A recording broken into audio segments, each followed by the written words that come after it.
Schumann Kinderszenen translates as scenes from childhood, and it's one of my favourite works from all the piano literature, and I'm absolutely delighted to be able to talk to you a little more about it and pass on some tips, hopefully. It's seen through the eyes of an older person reminiscing upon their childhood memories, and it's a cycle of 13 pieces, and they're all interconnected by tonality. So therefore it's most appropriate not to pause for too long in between pieces when performing them. Now, number 1 is titled Of Foreign Lands and People, and a slightly better translation might be Of Strange Lands and People. And the first feeling of unfamiliarity we get is chord 2 in bar 1. This diminished chord, which resolves to a 5. Now, there are no tempo markings for the entire set of works, so therefore it's best to take the pulse from a particular element, and I think for this one it's best to take it from this inner line to allow it to flow.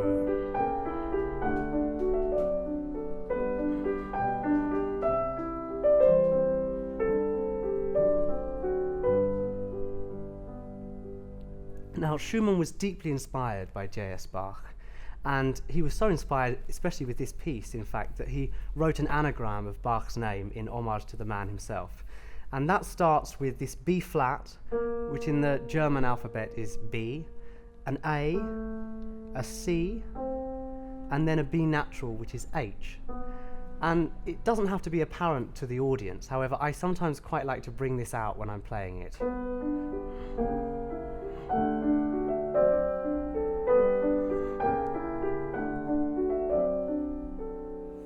Now, the second half of this piece is in the minor, and it's very legato, and he's transferred the melody into the bass line.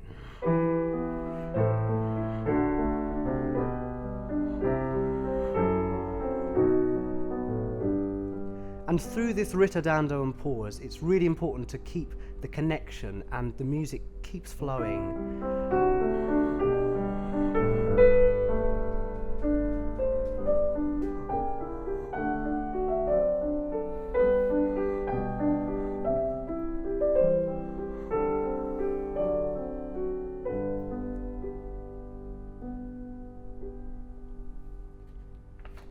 Now, piece 2 translates as a curious story, and this is rather quirky because Schumann conceals the bar lines with his clever use of phrasing and accents. So it's in 3, and what we hear is 1, 2, 3, 1, 2, 3, 1, 2, 3, 1, 2, 3.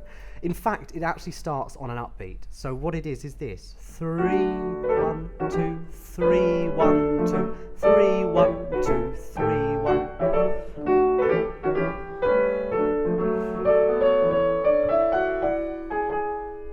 And the second half, there's an immediate change of character, far more lyrical.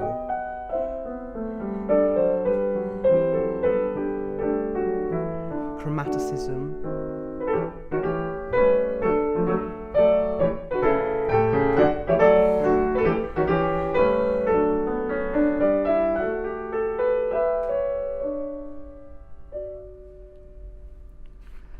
Now, piece 3 is titled Blind Man's Bluff, and this is essentially a game of tag. And I find it the most technically challenging out of the whole set. So therefore, it's quite wise to stay as close to the keys as you can to avoid slipping off any notes. And a dab of pedal at the beginning of each 2-bar segment really helps. And these accents as well can bring out the mischievous nature. And in the second half, we have this wonderful shock harmony.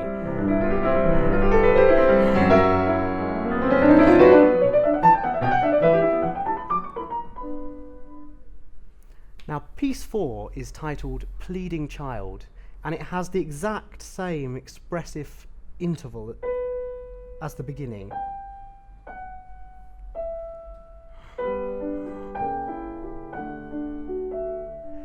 except with a totally different harmony underneath.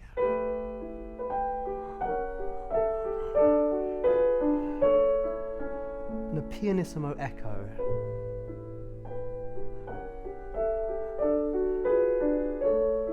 And remember to give enough warmth to each start so you can do an effective whisper. Go to the top of the phrase.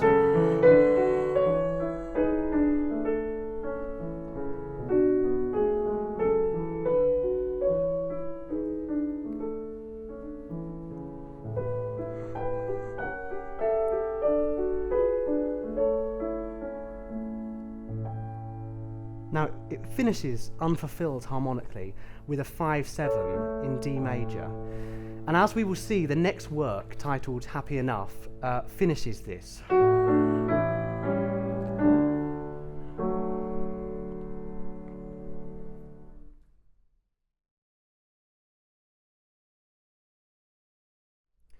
Piece 5 from Kinderszenen is titled Happy Enough. And this is a rather restrained happiness because the dynamic never builds beyond a piano, actually. But what I love particularly about this work are all the different playful voice entries. We start off with the soprano, and then the tenor line comes in.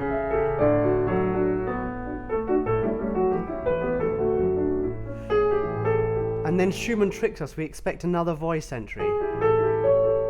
But we don't get that, we get half an entry and then it's taken over by the left hand.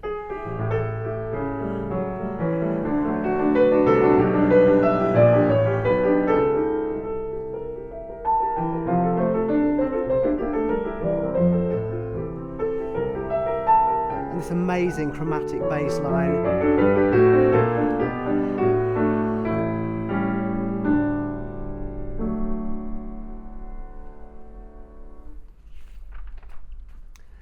The next piece is titled An Important Event, and whilst being adequately forthright in the way you play it, you have to be careful not to be overly pompous. This might only be an event of importance in the eyes of the child. So also we have slurs at the beginning of each upbeat, and I pedal through the slurs and then do it quite detached.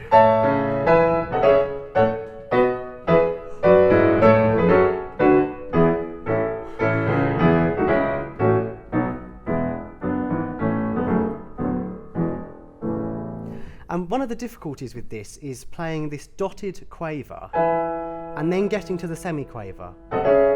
So if you put the pedal on the dotted quaver, you can find your next hand position shape. And you can do that every time. Pedal. Now the middle section, it can be very easy for it to sound quite stodgy and heavy. So I try and lighten the second and third beats a little.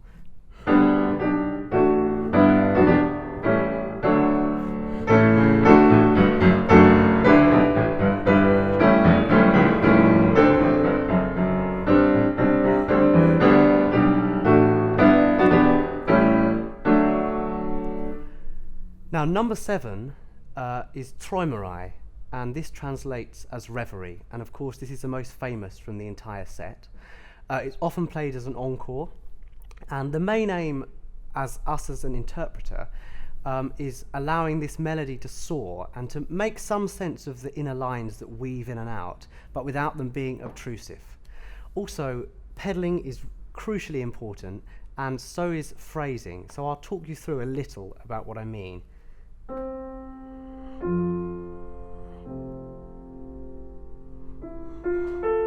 Lift the pedal there. It's important to lift it on the beginning of each bar.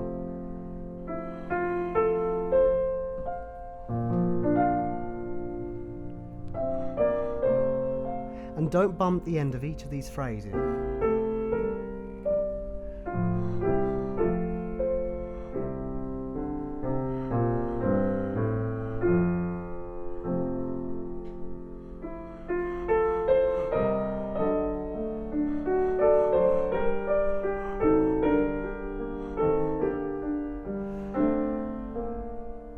Enjoy that dissonance.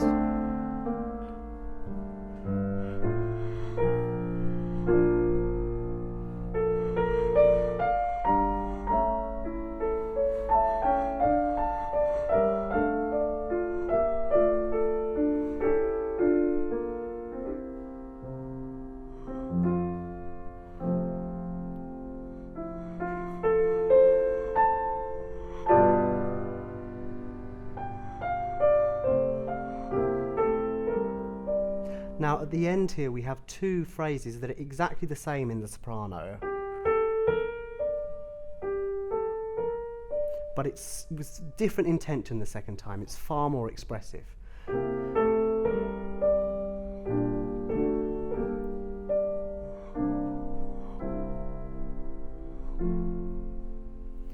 Now, because the harmony stays the same into the next work, it can be attacca, just with a very short gap from the pedal.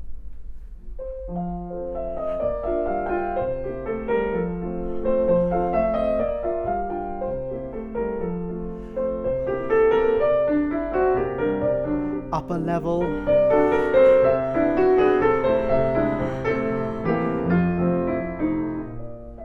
And a totally spontaneous shift of colour and character.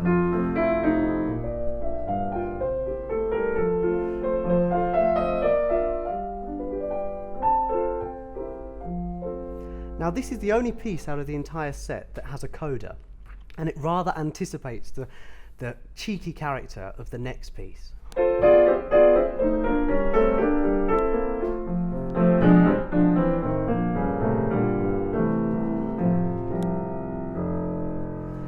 And the next work is Night of the Hobby Horse, and this is full of jovial vitality.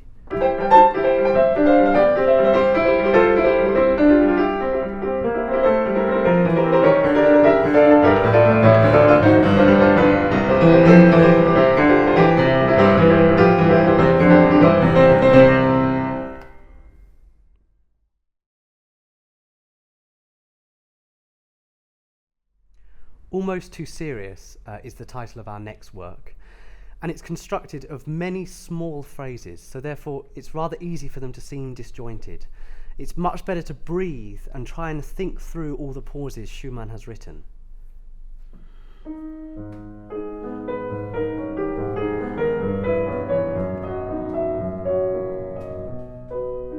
Breathe and keep it flowing.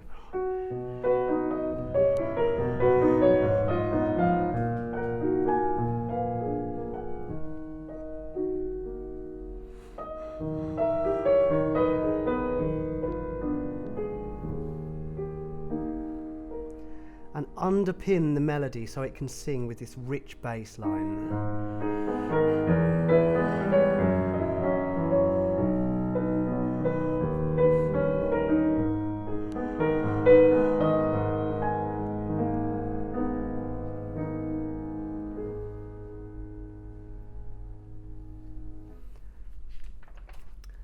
The next piece is titled Frightening, and this is perhaps not real terror, but more imaginary monsters under the bed, a childlike terror.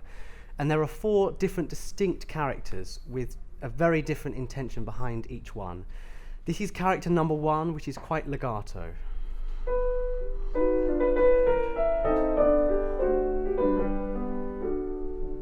And then we have this second, rather more devious character.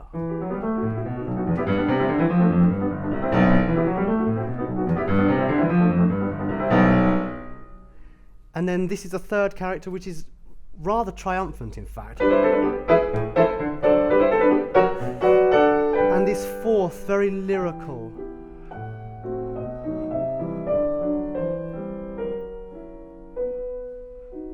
Character. And it's important to show those with totally different intention. Now, the penultimate piece translates as Child Falling Asleep.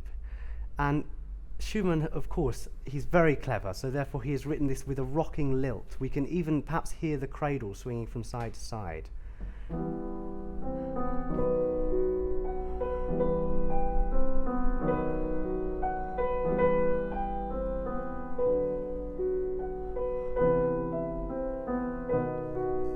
And we have this glorious major section.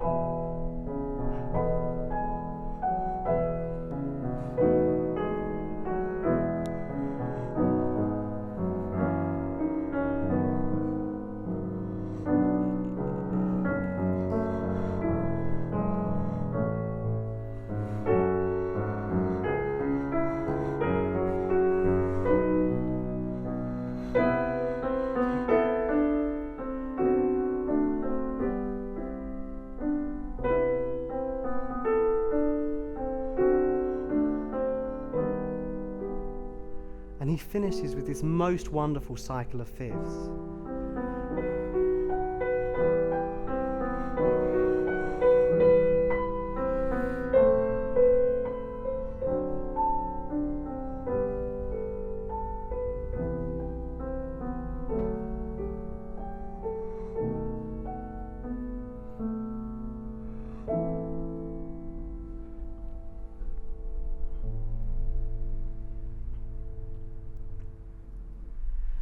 Now, the last piece is The Poet Speaks, and there is not much to say about this wonderful work that Alfred Cortot has not already said. However, one thing I would say is it's very easy for it to seem a little stationary.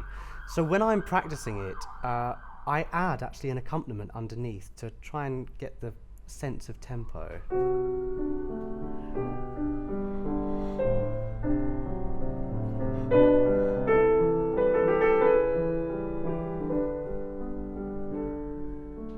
Just so it flows enough. And in the center we have these two phrases that from the outside seem remarkably similar.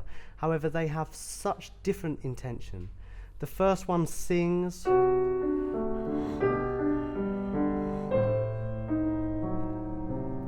the second one has so much more tenderness and fragility.